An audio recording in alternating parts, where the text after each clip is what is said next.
Salvador, háblanme más de Cristo.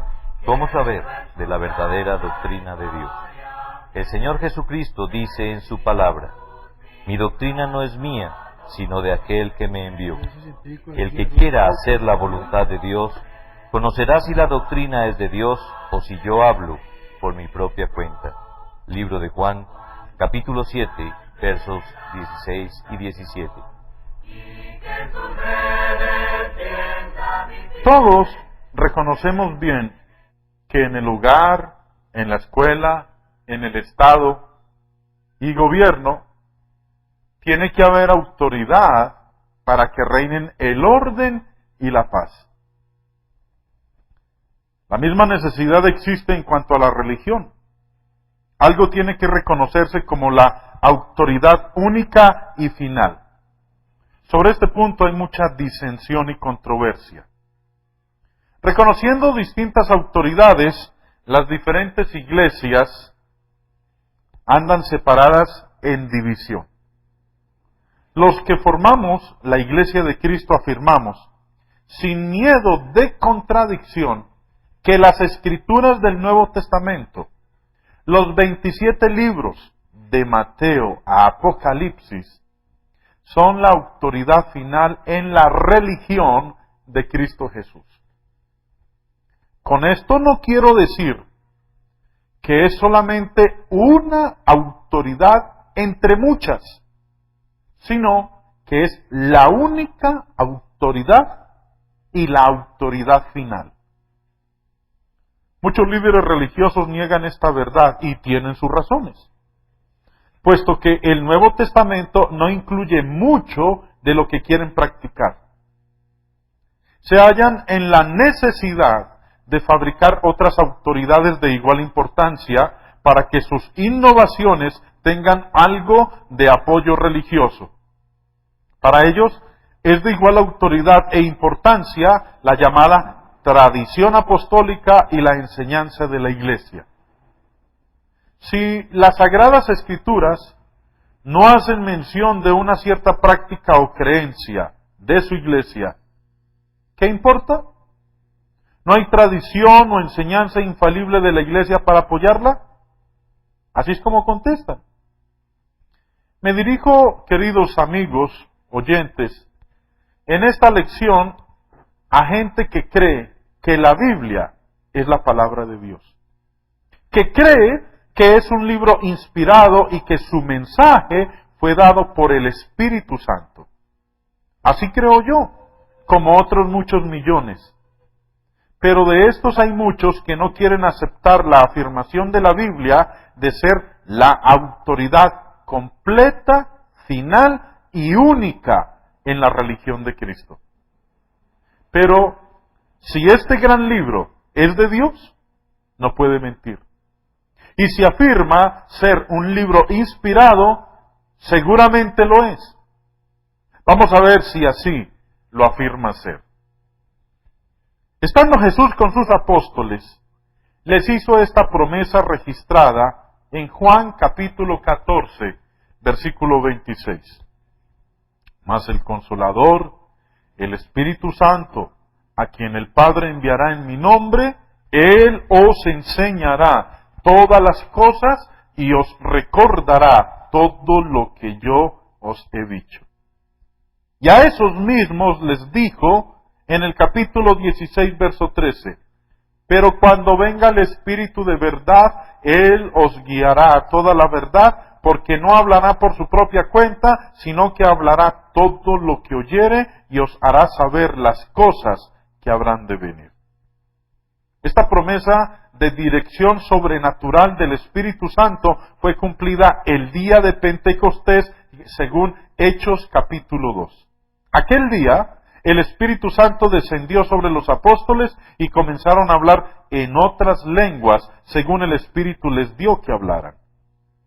Años después, dijo el apóstol Pablo estas palabras en Hechos capítulo 20, versos 20 y 27. Y como nada que fuese útil, he rehuido de anunciaros y enseñaros públicamente y por las casas. porque no he rehuido de anunciaros todo el consejo de Dios. Jesús había prometido a sus apóstoles toda la verdad y ahora dice Pablo que la había declarado. Evidentemente, todo el consejo de Dios ya había sido anunciado. No hay cosa nueva que revelar. Las supuestas revelaciones nuevas y los dogmas nuevos de las iglesias modernas no son del consejo de Dios. En Judas, versículo 3, leemos estas palabras: que contendáis ardientemente por la fe que ha sido una vez dada a los santos. Aquí afirma Judas que la fe, que es el Evangelio de Cristo, ya ha sido dado una vez por todas. Mis amigos, si los discípulos del primer siglo tenían toda la fe de Cristo entregada a ellos, ¿qué cosa nueva puede recibirse hoy como parte necesaria de esa fe? Pues nada. Ahora, leamos algunas palabras de Pablo escritas a los Efesios en el capítulo 3, versos 3 y 4. Que por revelación me fue declarado el misterio, como antes lo he escrito brevemente, leyendo lo cual podéis entender cuál sea mi conocimiento en el misterio de Cristo. Así, Cristo cumplió su promesa a los apóstoles de revelarles toda la verdad y todo misterio. Pablo escribió esta misma cosa a los Efesios, la cual podían ellos entender al leerla. Queridos oyentes, si la gente humilde de Éfeso podía leer las Escrituras y entenderlas, ¿por qué dicen algunos hoy en día que no lo podemos nosotros? ¿Que las Escrituras son para ellos solamente? Es que estos llamados clérigos no quieren que la gente en general lea las Escrituras y se dé cuenta de su contenido. Pasemos ahora a otro pasaje. A Juan, Evangelio de Juan, capítulo 20, versos 30 y 31. Hizo además Jesús muchas otras señales en presencia de sus discípulos, las cuales no están escritas en este libro. Pero éstas se han escrito para que creáis que Jesús es el Cristo, el Hijo de Dios, y para que creyendo tengáis vida en su nombre. El Nuevo Testamento afirma que sus Escrituras quedan escritas para producir la fe en Cristo, la fe que salva, que da vida eterna. ¿Qué más podrían ofrecernos las tradiciones y dogmas nuevos de las iglesias humanas? El siguiente texto del Nuevo Testamento que quiero que notemos es 2 de Timoteo capítulo 3 versos 16 y 17. Este pasaje solo da muerte a la falsa doctrina de que no es la Biblia la autoridad final y única, de que hay necesidad de otras fuentes de autoridad aparte de las Sagradas Escrituras. Escuchemos con mucha atención estas palabras de Pablo. Toda la Escritura es inspirada por Dios y útil para enseñar, para redarguir, para corregir, para instruir en justicia, a fin de que el hombre de Dios sea perfecto, enteramente preparado para toda buena obra. Si la palabra de Dios es capaz de hacernos perfectos en toda buena obra, no hay más creencias ni prácticas que puedan revelarnos las tradiciones de los hombres. En la primera carta a los Corintios, en el capítulo 4, verso 6, hallamos esta exhortación. Pero esto, hermanos, lo he presentado como ejemplo en mí y en Apolos por amor de vosotros, para que nosotros aprendáis a no pensar más de lo que está escrito. Tenemos que aprender esto de no ir más allá de lo que está escrito. El mundo religioso está dividido porque siempre va más allá de lo que está escrito en la bendita palabra de Dios. En el mismo libro a los Corintios, en el capítulo 14, verso 37, hallamos estas palabras de Pablo. Si alguno se cree profeta o espiritual, reconozca que lo que os escribo son mandamientos del Señor. Las Escrituras representan los mandamientos de Dios. Todos tenemos que admitir que Jesucristo, el Hijo de Dios, es la cabeza de su iglesia y que tiene toda la autoridad. En Juan 12:48 hallamos estas palabras de él. El que me rechaza y no recibe mis palabras, tiene quien le juzgue. La palabra que he hablado, ella le juzgará en el día postrero. Todo el mundo va a ser juzgado por las palabras que Cristo ha hablado. El Nuevo Testamento es el registro de esas palabras y de aquellas que Él autorizó que se hablaran. Hay muchos otros textos del Nuevo Testamento que podemos agregar a estos ya mencionados y leídos, pero falta tiempo.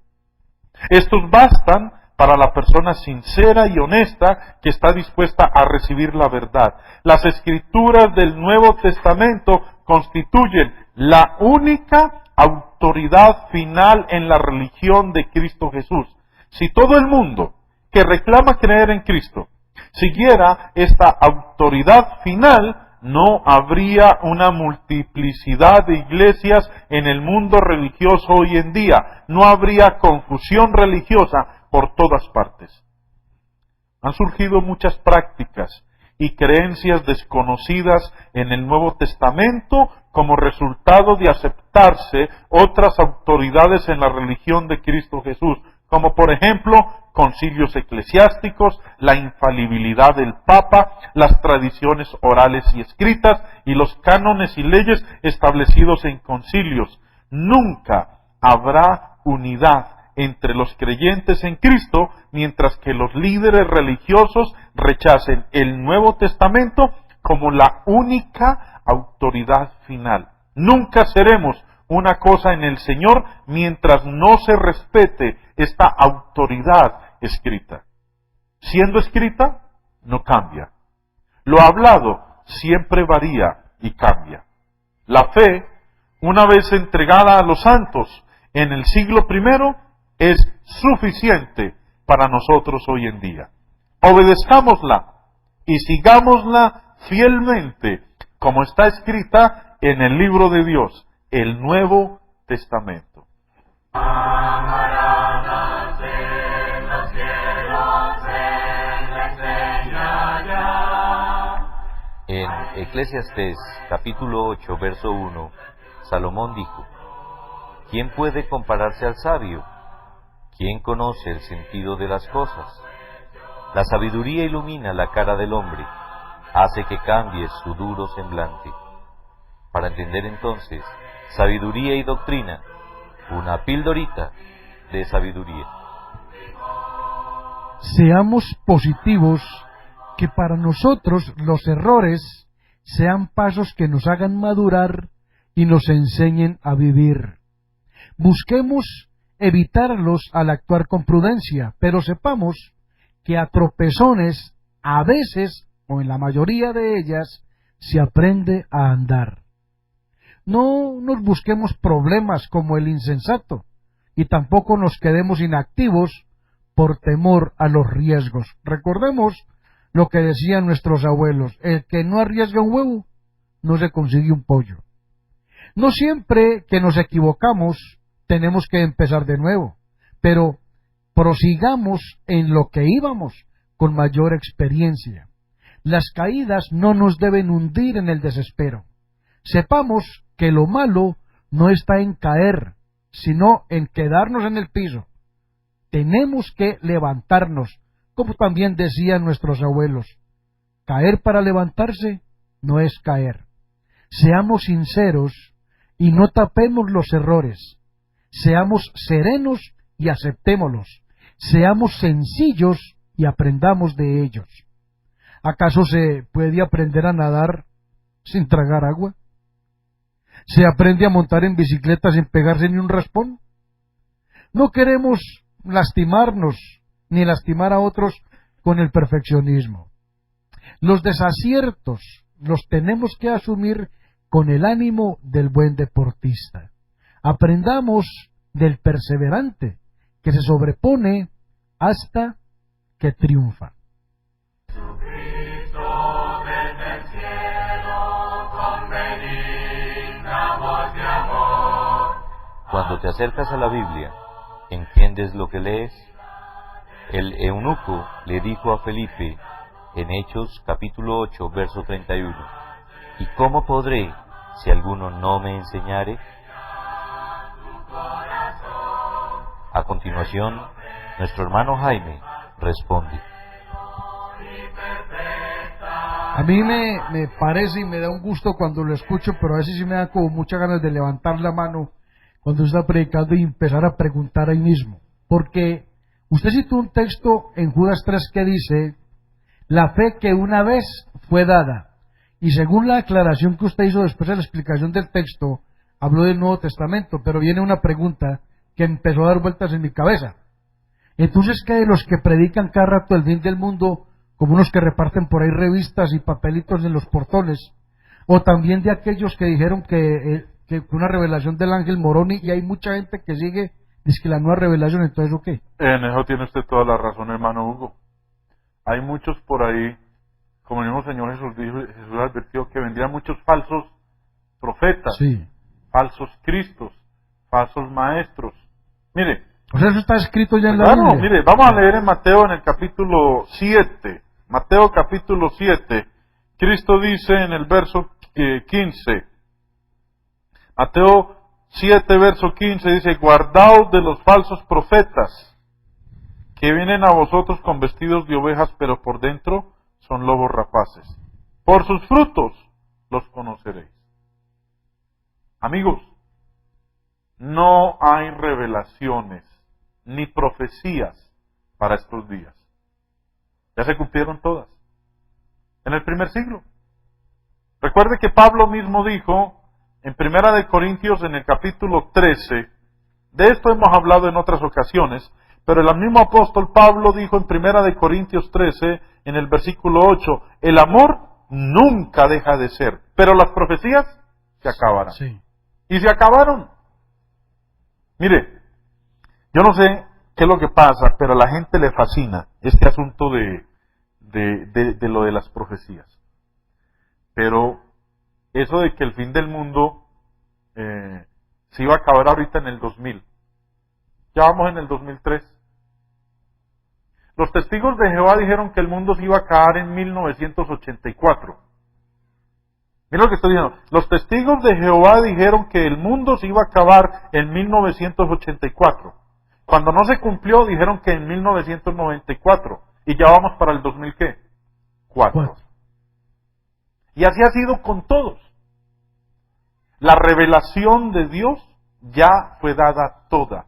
¿Y dónde está? En el Nuevo Testamento. Eso de que salió otro personaje por ahí inspirado, otro profeta, otro apóstol, otro maestro, no coman cuento. Vuelvan a la Biblia, queridos amigos. Volvamos al verdadero profeta, Jesús de Nazaret, y dejemos a un lado esta patraña y grupo de falsos, mentirosos y engañadores. Ahora, no importa, por ejemplo, que vayan de corbata, porque usted ahora que citó a estos señores que los tengo, son los que andan por ahí con la resta de la atalaya. Sí. Porque ellos muchas veces han dicho que el fin del mundo se llega en tal fecha. Sí, señor. Y siempre se han equivocado. Ahora, lo más interesante es que ellos están es para enseñar, no para que les enseñen. Ellos no están equivocados. Pero... No, ellos según ellos no están son equivocados. pluscuamperfectos. Exactamente. Ahora, y ellos quieren que uno les reciba la literatura, pero no que uno les dé la literatura de De uno. la que uno les da no leen. Porque es que ellos, la sabiduría que tienen es absoluta. ¿Ah, sí? Sí. Ellos creen pues que los escritos que hay ahí en sus revistas son inspirados por el Espíritu Santo. Ya. Lo único inspirado, queridos amigos, ¿saben qué es? El Nuevo Testamento. La Biblia. La Biblia. Ahora, mi hermano, entonces eso del ángel morón y todo, ¿qué? Puro cuento, no se dejen comer esos cuentos. Más adelante en otros programas tendremos oportunidad de ahondar con esta doctrina de la Iglesia de Jesucristo de los santos de los últimos días, o llamados mormones, que tienen a su ángel Moroni.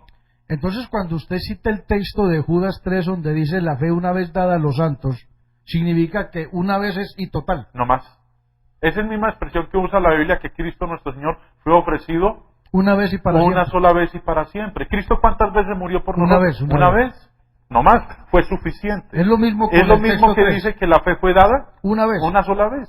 Cristo murió una sola vez y la fe fue dada una sola vez. Pues no hay repetición de eso. No hay más revelaciones. Cristo no va a volver a morir por segunda vez, y de la misma manera no van a haber segundas revelaciones o segundas profecías, porque todo ya fue dado de una sola vez.